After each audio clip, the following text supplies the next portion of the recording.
Welcome back to my KEEPUP channel.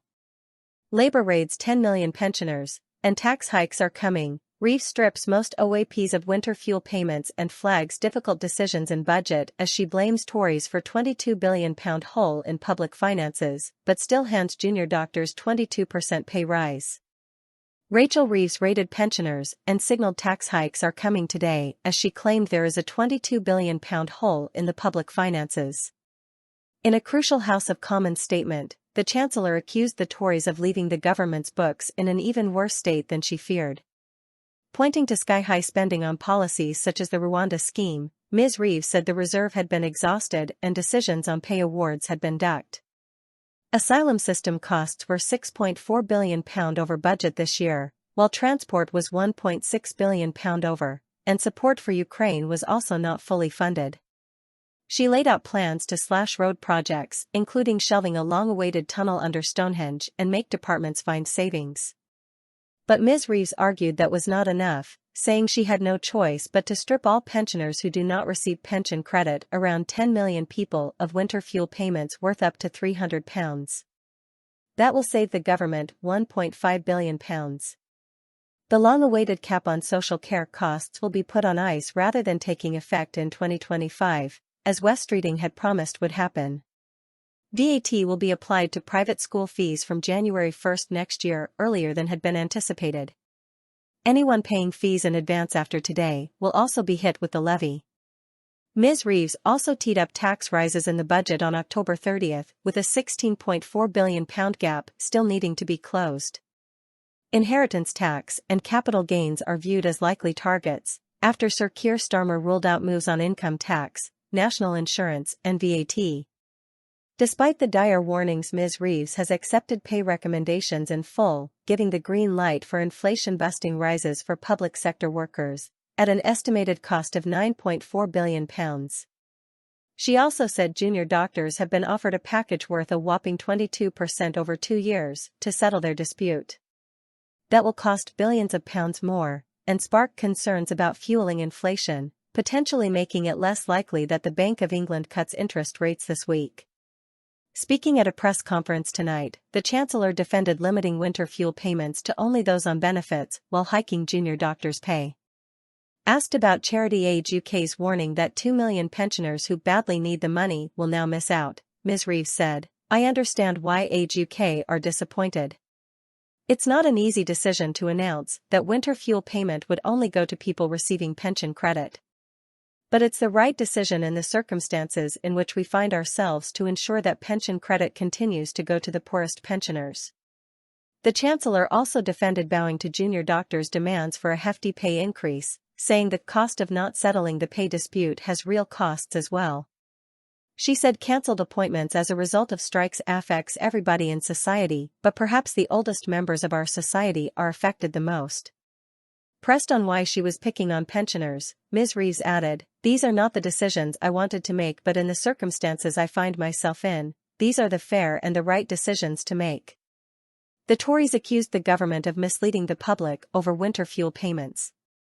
Shadow Energy Secretary Claire Coutinho said, during the election, Labour sources said the winter fuel payments would continue under a Starmer government and that there were no plans to change eligibility for these benefits. Today they have revealed they misled the public. Instead of giving winter fuel payments to pensioners, they have chosen to bend to the pressure from the unions by giving a 22% pay rise to junior doctors and reversing the Conservative government's planned reduction to the civil service. In her common statement, Ms. Reeves revealed, "Teachers and nurses are set to receive a 5.5% pay boost, armed forces personnel will get a 6% increase, prison service workers 5% and the police 4.75%. The A303 Stonehenge project and A27 work near Arundel are among the transport upgrades being halted to save £1 billion. Rishi Sunak's advanced British standard qualification is being abandoned to save £200 million. Departments will be asked to find savings of £3 billion to help stabilise the books. The budget will take place on October 30, 3 days before Mr. Sunak is replaced by a new Tory leader. Tories accused ministers of misleading Parliament by tabling outdated estimates last week without the new spending estimates. During her Treasury press conference, Ms. Reeves claimed the Tories were dishonest about the public finances when they pledged to cut national insurance. But the Chancellor said she would not reverse those cuts overseen by her predecessor Jeremy Hunt and ex-PM Rishi Sunak. Her blast at the Tories echoed her common statement earlier in the afternoon, in which she accused the Conservatives of covering up the true state of the public finances before running away. She told MPs, the government published its plans for day-to-day spending in the spring budget in March. But when I arrived in the Treasury, on the very first day I was alerted by officials that this was not how much the previous government expected to spend this year. It wasn't even close. In fact, the total pressures on these budgets across a range of areas was an additional £35 billion. Once you account for the slippage in budgets you usually see over a year and a reserve of £9 billion designed to respond to genuinely unexpected events, it means that we have inherited a projected overspend of £22 billion. A £22 billion hole in the public finances now, not in the future, but now, £22 billion of spending this year that was covered up by the party opposite. If left unaddressed it'd mean a 25% increase in the budget deficit this year. Hitting back at jibes that she knew the state of the finances, Ms. Reeves said, some, including the leader of the opposition and the shadow chancellor, have claimed the books were open. How dare they? It is not true, and let me tell you why.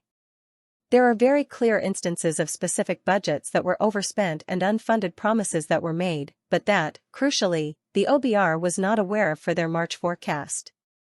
In relation to the Home Office budget, she said, the document I'm publishing today reveals a projected overspend on the asylum system, including their failed Rwanda plan, for this year alone of more than £6.4 billion. That was unfunded and it was undisclosed. Ms. Reeves said she would accept all recommendations from public sector pay bodies. And she confirmed that she has offered junior doctors an improved increase roughly equivalent to 22% over 2 years. Industrial action in the NHS alone cost the taxpayer £1.7 billion last year, she said. That is why I am pleased to announce today that the government has agreed an offer to the junior doctors, which the BMA are recommending to their members. Ms. Reeves added, today marks the start of a new relationship between the government and staff working in our National Health Service, and the whole country will welcome that. The £1.7 billion Stonehenge Road Tunnel is among the capital projects inherited by the government that Ms. Reeves has concluded are unfunded with unfeasible timelines. The Conservatives' flagship new hospital program is also set to be scaled back. Surplus sites owned by the NHS, Ministry of Defence, and Network Rail are all being considered for sale. The Chancellor also announced a fresh crackdown on the non-essential use of external consultants as part of a wider drive to cut down on waste in the public sector. A new Office of Value for Money will be established, using existing civil service resources, to cut down on wasteful government spending. However, she conceded that sums raised from cuts will not come anywhere close to plugging the £22 billion funding gap apparently identified in Labour's audit. Ms. Reeves said, this level of overspend is not sustainable. Left unchecked, it is a risk to economic stability and, unlike the party opposite, I will never take risks with our country's economic stability. So, it therefore falls to us to take the difficult decisions now to make further in-year savings. The scale of the situation we are dealing with means incredibly tough choices. I repeat today the commitment that we made in our manifesto to protect the triple lock, but today I am making the difficult decision that those not in receipt of pension credit or certain other means-tested benefits will no longer receive the winter fuel payment from this year onwards. The government will continue to provide winter fuel payments worth £200 to households receiving pension credit or £300 to households in receipt of pension credit with someone over the age of 80. Let me be clear, this is not a decision I wanted to make, nor is it the one I expected to make, but these are the necessary and urgent decisions that I must make.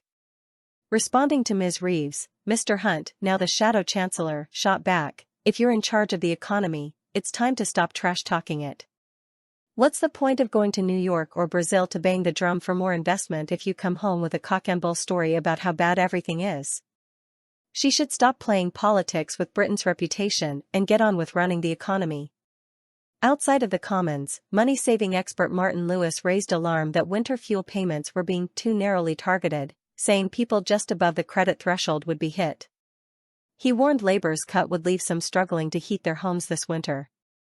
The targeting of winter fuel payments is too narrow with the winter we have coming, he said. Pensioners were already due to get less, as this will be the first time since winter 2022 they haven't got the up to £300 extra winter fuel cost of living top-up.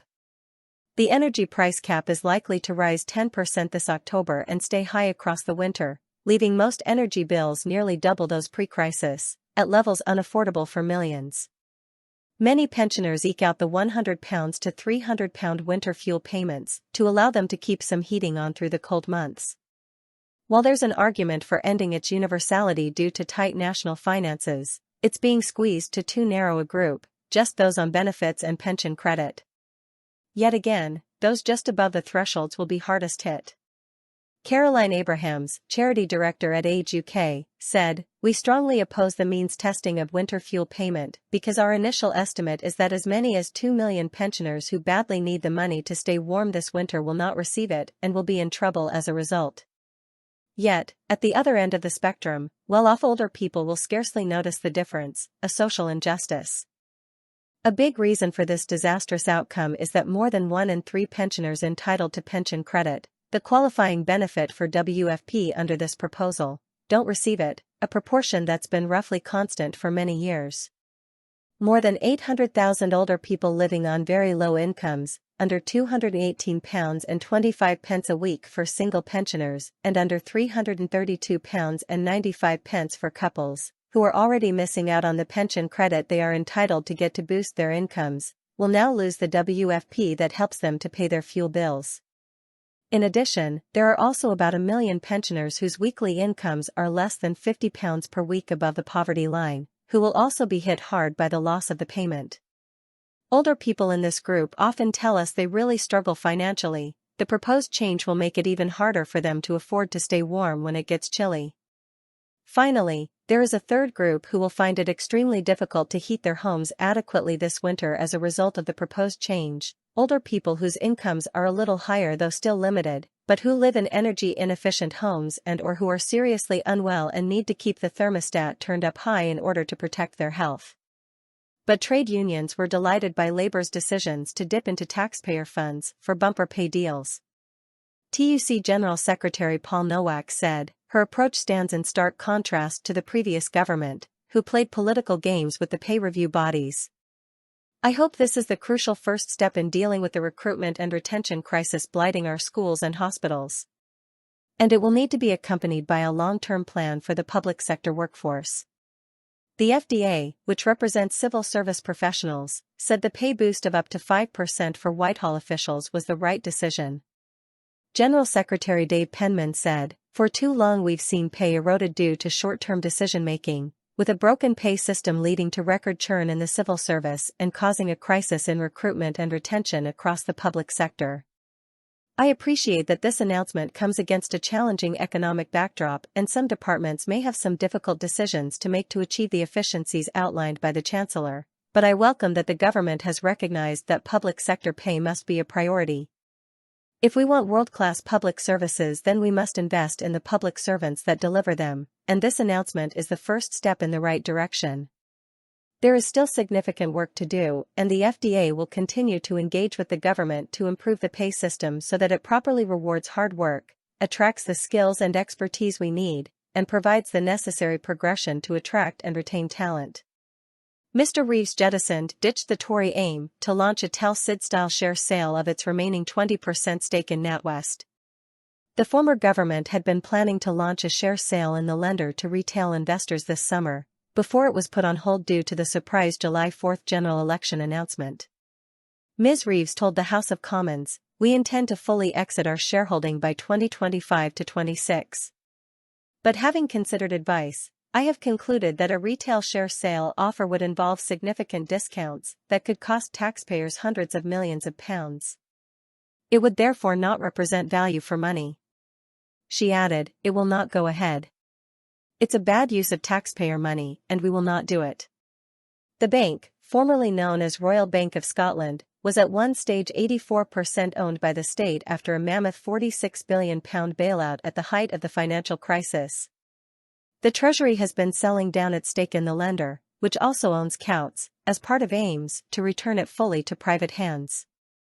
NatWest has seen the taxpayer stake in the group drop to below 20% in recent weeks, down from about 38% in December, as the government has continued to sell down its shareholding.